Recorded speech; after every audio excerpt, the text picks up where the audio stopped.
Kajindon jung ki kato kat nengut ki riusimat ki batik kendeu Bein ki Thain Byrnihat-Khanapara bat kaladon ru kajing ujor ni ki babon balang halor ketika Jingtih kendeu Bein da ki kato kat nengut ki riusimat ki bamla bentep nagal yang deputy commissioner ke ribohoi district u arpit upadia la bentep banagal yang gibor penyak district ki la simkhia da ka baptha yo we ni ki majastor na district ban perlong kajing wat banyak ber kajing Tohkit halor ketika jing ujor ti Bein ki lum ki wa habakran ber kinong thok khubor deputy commissioner ke ribohoi ulai thu bakal adon sisya kajing ujor ki babon balang halor kene ka kamti kendeu bat permadani ki lum ki wa klem ka jing tep ne yo jing bet ne ki bor penyak district bat nakal yang ki bor penyak district kala sedang ban Tohkit ye kene ka kam Bein da ka bathung yo majastor bat kumju ru la thau da ka we committee ban penlong ka jing Tohkit.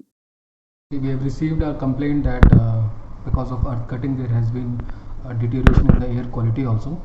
Earlier also we have received these complaints, and whenever we have received earlier also, in that case inspection has been done and matter has been forwarded to DFO territorial to take necessary action, and certain action has been taken from the DFO side also. After that there was one committee from KHADC also. They have also visited the locations and taken necessary actions. And last week also we have received one more complaint that similar kind of earth cutting is going on, because of which there is a deterioration of air quality. So for that magistrate has been deployed, and action will be taken on that accordingly.